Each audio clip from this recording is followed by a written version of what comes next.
Mifang neyim üçün Guayu'larga satqınlıq qıldı.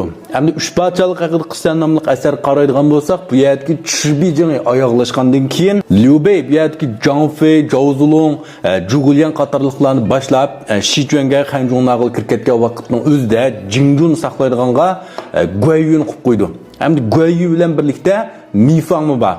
Bu yerdeki Nanjun balıqının üzünü Mifang saklaydı. Bu şu vakitimizde Mifang'ın kulunda bir tümen leşker turup mu?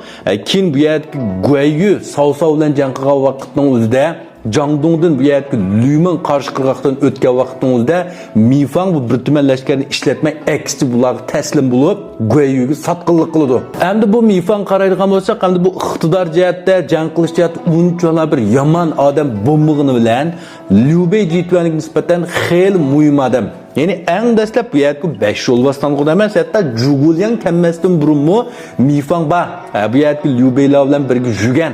Hesab shu vaqtimizda Guayu, Zhang Fei'larning kaynidilla Mifang bilan sunjan tizildi. Mifangning alohida cho'ng to'kpisi bo'lmagan bilan ajri va buning Liu Bei Jituan'ga xil raus ajr qilgan nurg'un hayot mamatlik vaqtlarning o'zidimi Liu Bei'ga egishib, nayt yaxshi janglarni qilgan, to'kib ko'rsatgan, ajr qilgan. Shuning uchun bu yerdeki Jingjun qo'g'daydigan vaqtning o'zida bu yerdeki Liu Bei Mifangni Guayu'ga yordamchi qilib, eng muhim bo'lgan Nanjun balıqni mo'shdan saqlaydigan qilib qo'ydi.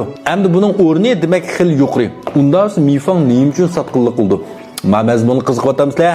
Guanju qilib bir da lax yurak bir betib, yengchida bir xon yizib etib, tamomga diqqat qilinglar. Endi bu Mifang qatorliqlarning Liu Bei'ga satqinlik qilishi, qarshi chiqishi, hisobda bir ko'ngilga bir g'ashdan boshlandi-ku bu. Qaysi vaqtdan boshlandi desak, Liu Bei Xi Juan Hanzhong yijovlarni elib Hanzhong Wang atalgan shu vaqtdan boshlandi. Nima uchun mush vaqtdan boshlandi desak, chunki mush vaqtdan o'zida Liu Bei Hanzhong Wang atalgandan keyin Liu Bei bilan birlikda Xi Juan Hanzhong diyoriga kirib jang qilgan, mush janglarga qatnashgan, mush yerdagi sarkarda, sarvaz, alamdor qalamdorlarning hammasi cho'ng inam, amal, mansab Türkler'e girişken. Bırak Jingjun'u saklavatkan, hatta Guayu'm şunun içinde.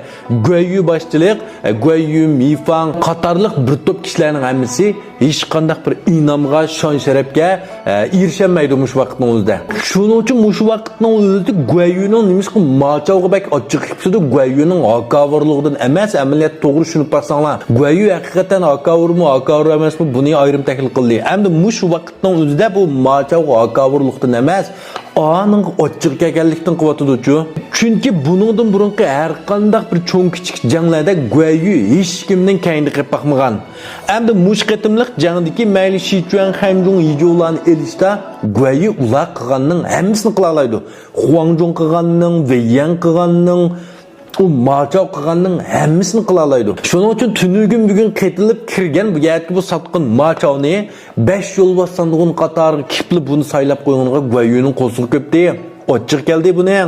Şunun için bir yerde açık gelip ben Machao bilan tutuşup bakma 5 yol var onun qatarga kirish petinam dika şu şart tutuşam dika biz bu yerda qarab tursak deb atadi. Hem bu yolg'iz Guayuning shaxsiy qarshi shaxsiy gap emas. Çünkü ma Jingjou tavasidikilar, aş Mifang, bu qatorliqlarning hammasi ma qo'saq kupigini, ma dadini gapni kimga deydi? Shu Guayuga deydi ki, "Voy Guan qo'jam, o'z vaqtida biz andaqdiq, mandaqdiq, endi o'ga vaqtida biz bu yerda qarilib qoldik. Oşlarning hammasi amalga kirsa biz hechnim hisob emasmi deb hammasi tarafdan da'vaganki turib Guayuning qo'shiq kupidi. Albatta bular boshchilik qilgan odam bo'lgandan keyin shular tarafda turib bir ikki qiz gap qila olish kerak. To'g'ri?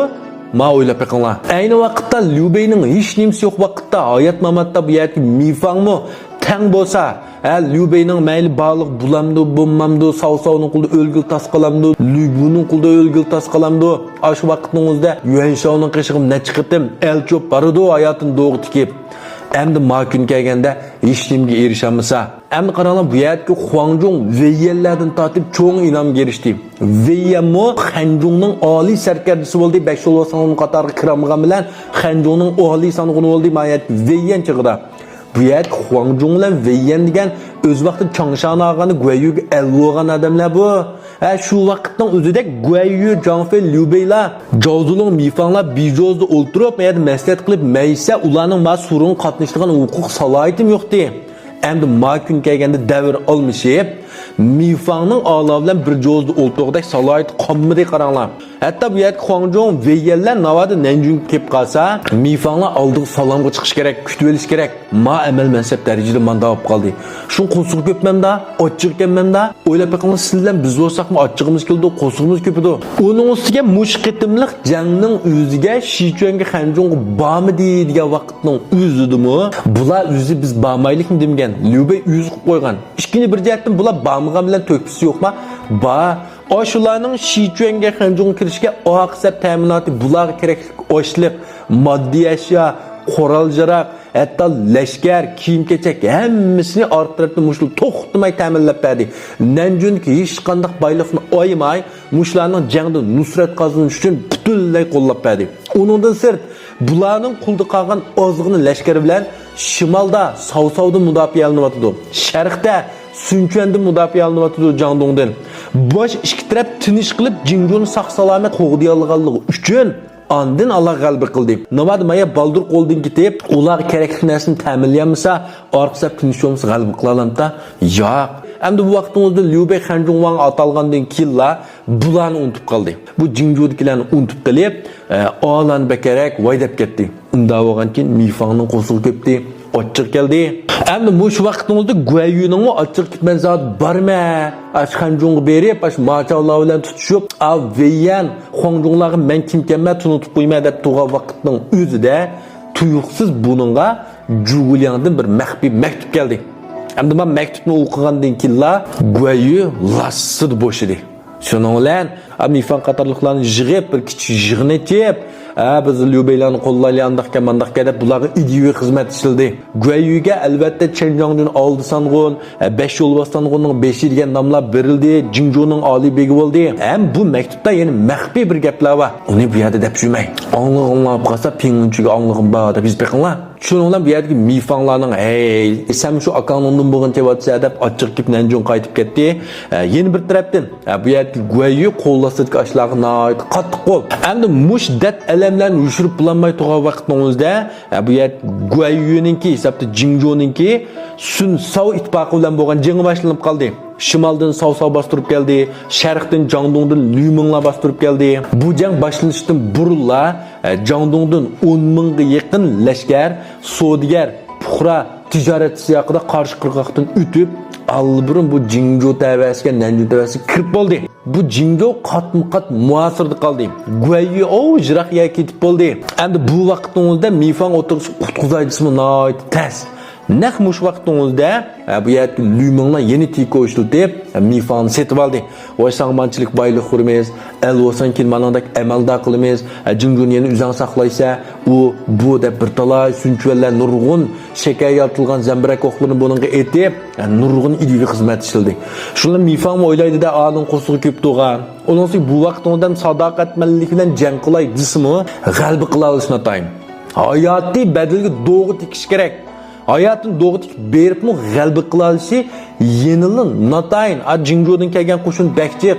Bu vaqtimizda Guayuning qo'shinimi vayramli biyak badi. Shuning uchun bu yerda Mifanglar amal yo'q satqinlik qildi. Ya'ni Guayuga satqinlik qilib, Sunchuan tarafga o'tib ketishlik sabab dal mushada. Tushuninglarmi? Unda esa mushada 5 yo'l vassanğun. Bular kimlar? Bularning alam marti zodi qanchalik? Bular qandaq vaqt o'ldi? 5 yo'l vassanğun deb to'ldirdik. Bularning bir tafsiliy mazmunini anglab baqsam bo'ldi deganlar. Qodi kitob darsxonasiga kirib anglab baqsanglar bo'ldi. Qodi kitob bir deb yozsanglar, salon chiqdi, shu yerda darsxonaga kirib ansanglar bo'ldi. Salonni topolmay qolganlar, unidarim qachilsanglar, avatib bersam bo'ldi. Qodi kitob deb pinginchasanglar, unidarim chiqdi. Darsxona alsanglar, hammalar avatib birma. Hamda darsxonda mana shu klassik asar to'g'risida, adabiy asar to'g'risida sizlarga do'yin shupinxolar ko'rib baqmagan ajoyib yaxshi mazmun, nihoyat to'liq mazmunlar oshada eng sarxil mazmun oshada anglay olasizlar. Undan ko'pchilik rahmat.